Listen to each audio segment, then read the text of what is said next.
Good afternoon, everybody. My name is KarQ. Yesterday, October 3rd, Overwatch released a director's take, which is a blog article, talking about their three-headed beast, the three directors of the game, the Cerberus of Overwatch, if you will. And they talked about Overwatch's anniversary, Overwatch 2's anniversary, excuse me. So let's read this article to you right now. Hi, everyone. Anniversaries are special. They're not only a celebration of the past, but they're a promise of the future.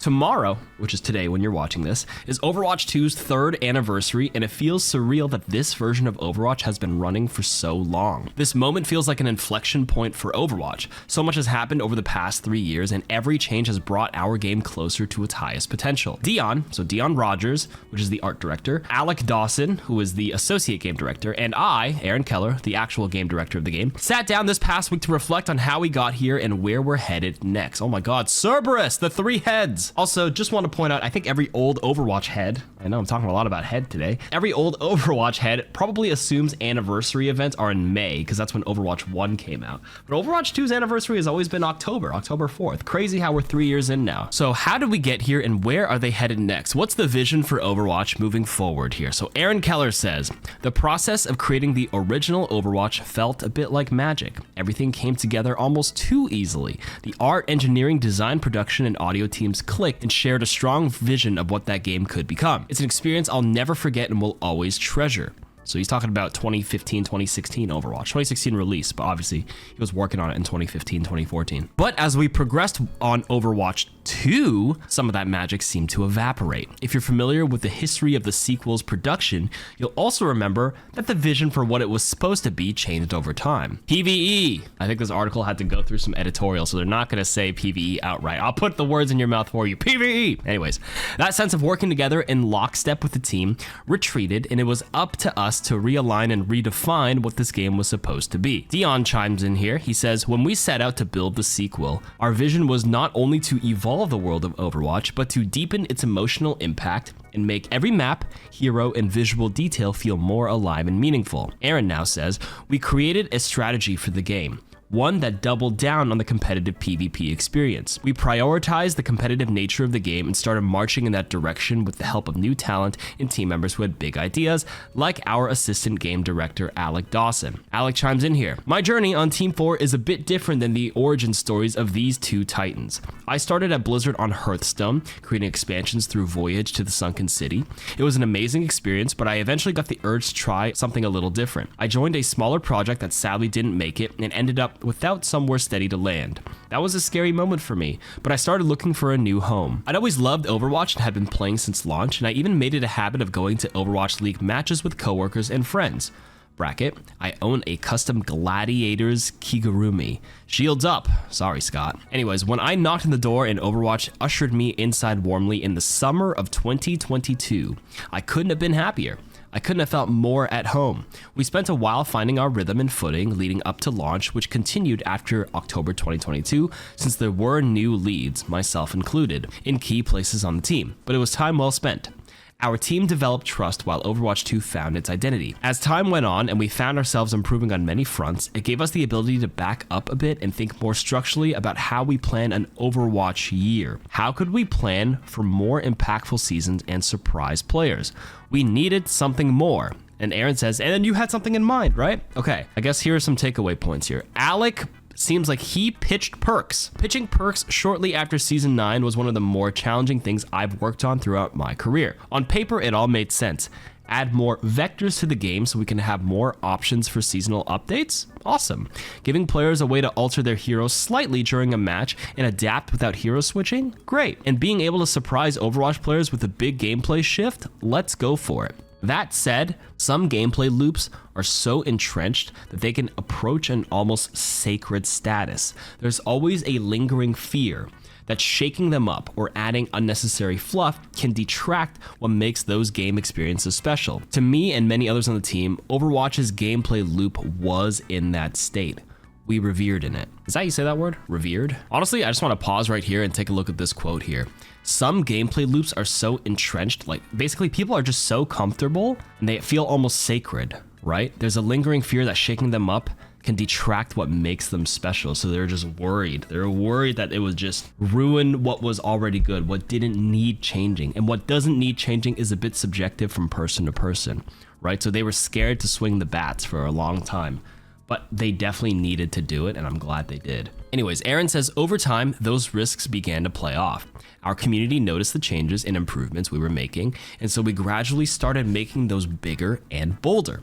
Adding perks in Season 15 and Stadium in Season 16 truly set us on an exciting path. You shared the sentiment that Overwatch was so back. We are so back. And as a team, we felt that way too. We were working towards a shared vision of the game again. For the first time in a long time, it felt like the original magic the team experienced in its formative years was back.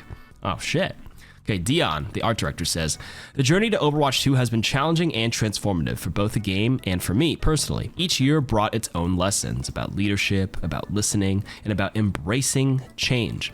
I learned the importance of balancing consistency in our visual identity with the need to innovate and surprise, navigating the evolution of beloved heroes like Winston and Tracer, and introducing unfamiliar faces like Ramatra, Kiriko, Mauga, Freya, and Wuyang to our roster challenged us to honor the legacy of Overwatch while charting fresh territory. Alex says, our mission is always to surprise and delight players, but we can't just be reactive.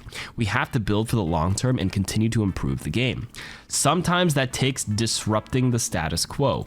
So even as the introduction of perks creeped up, that old feeling never went away, that small fear that we had tarnished something that we loved. So I guess what they're saying is perks is a big game, like one of their biggest update drops in a long time. They're scared that would have made people upset. They were scared of upsetting what felt sacred and entrenched and what was comfortable. But the problem with that comfort is that it was stagnant. Old heads were still playing, probably pretty consistently, but slowly dropping off here and there as new games came out, but they were not bringing in enough new players to offset it. What do you call that in like the business world? You call it a turnover rate, right? You're not bringing in a newer audience while just trying to please the old heads that were in that sacred comfort zone, but it was stagnant. So I'm glad they finally swung the bat. So, fear that they had tainted something we loved, but Alex's takeaway from that experience is that we held certain things too close. We are now more willing to take risks and more willing to give ourselves tougher challenges. Our team is working on a number of those challenges right now. I think we've learned so much about working well together and what we're capable of as a team that those lingering feelings aren't as scary as they once were. Dion says, it has been amazing to see how our art, engineering, narrative, and gameplay teams have come together over the past 3 years. I feel a great sense of pride in the collective growth of our team and community. We have some of the best heroes and maps to date. I love playing Ramatra, Juno, and Venture, and a certain unannounced hero. The intricate details of New Junk City and Runasapi are inspiring, and the transformative gameplay of Stadium and Perks is exciting to me. Our team is trying lots of ideas, refining previous choices, and experimenting in a way that feels like the original magic of Overwatch. So looking ahead, I am more excited than ever about what's to come.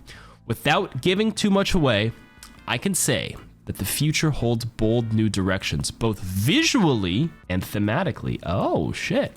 We're exploring untapped corners of the Overwatch universe and experimenting with styles and storytelling that will surprise even our most dedicated fans. Thank you for joining us on this extraordinary adventure. I am deeply grateful for the trust and passion that the team brings every day and for the community's continued inspiration, which drives us to push boundaries and redefine what is possible in this universe. Here's to many more years of creating, imagining, and playing together. Aaron says, I'm so proud of this team and people that they've become. I'm also proud of what they've accomplished, but we're not done yet. Okay.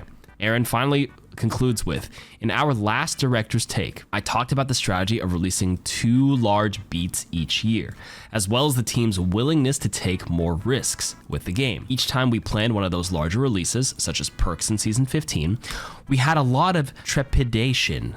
That is a new word for me. That we were changing too much with the game.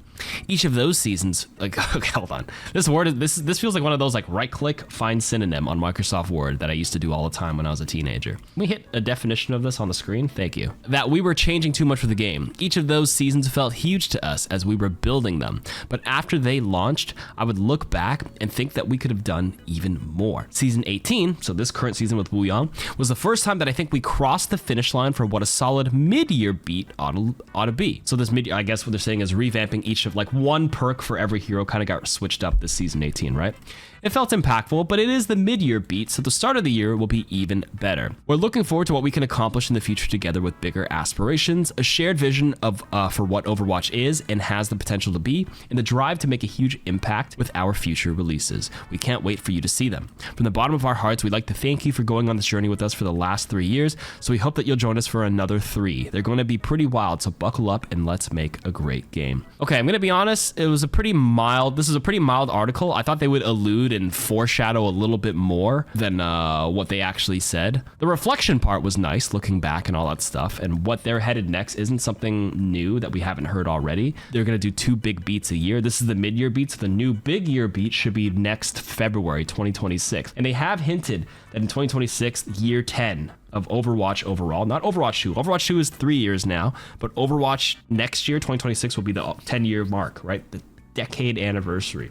They've alluded that this will be a big year. I guess the only thing I saw earlier was something about storytelling and visuals that will blow even old fans away. So if I had to guess, cinematics for sure are coming back. Some sort of storytelling in the game, maybe. I can't see how, like, you know, new heroes and maps are like a given now. So what could they possibly do that's a big splash for year 10? Yeah, what do you guys think? I'm gonna pass that on to you. For me right now, it's cinematics, but even that isn't like a game changer with the way they're kind of hyping it up. You know what I mean? So yeah, I'll leave it up to you. I'm just gonna say cinematics and some sort of in-game storytelling lore drop, probably. Finally, though, because we were left off on that cliffhanger when Widowmaker showed up right behind Zen or whatever, right? In that old flashback and a bunch of that stuff. Hoping that can finally move forward. But yeah, okay, decent article. That's all we have. Let me know in the comments. Bye-bye.